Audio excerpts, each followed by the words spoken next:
Don Bickley. All right, our next storyteller has children and grandchildren and pets. Despite never playing for the NFL or spontaneously combusting, her life has not been dull. Please welcome to the stage Kathy McVeigh with a story we call Alaskan Sled Dog Training.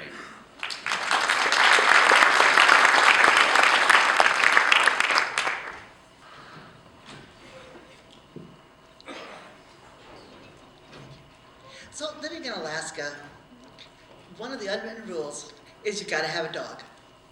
Well, I had a dog, and then I got another dog. When you have two dogs, of course, first thing that's gonna cross your mind, dog team. So I figure, all right, I don't know anything about mushing. I don't even know any mushers. But I have children, and I've watched Scooby-Doo, so I know this can be done.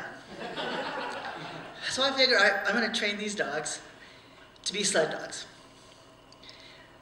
Now these dogs, bear in mind, they're more enthusiastic than they are intelligent, but they kind of figured it out, so we started off by getting them to simply walk on their leashes in tandem. Simple commands, let's go to the right, let's go to the left, good dogs. When we got them so that they could walk in tandem, we tried attaching just an empty skateboard on behind them, see if they could pull a skateboard with no weight. And they got to where they could pull the skateboard in tandem with no weight. So our next step was to put some weight on the skateboard. So my daughter's boyfriend gets on the skateboard, sits with his feet up, and my daughter says, "Mush." And the dogs look at her like she's stupid.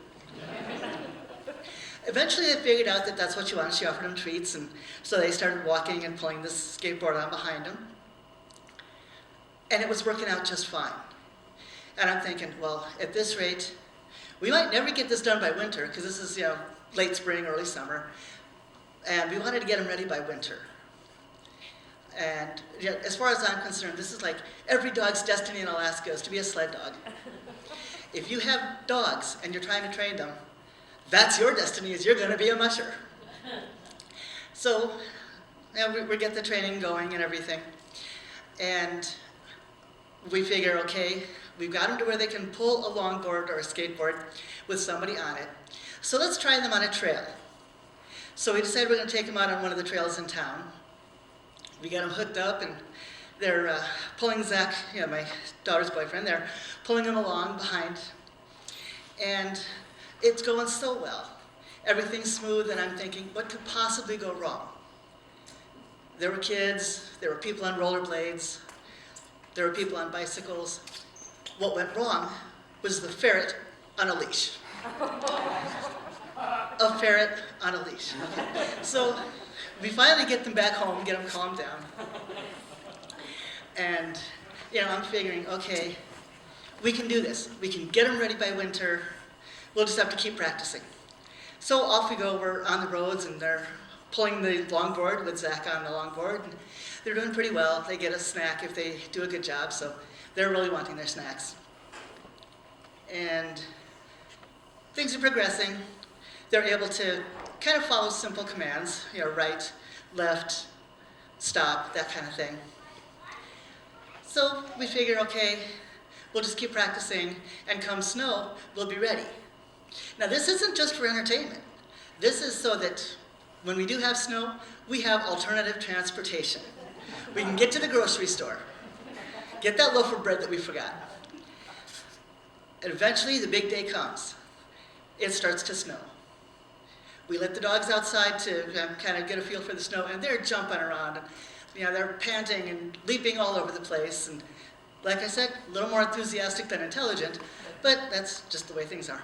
So we try hooking up the little sled behind them, and this was all new to them. So they're looking around and looking around. It's like, what is this? It doesn't have wheels. What is this? Eventually, they calm down, they pull the sled a little ways. We're doing well. A little bit later, we hook them up. They're pulling the sled.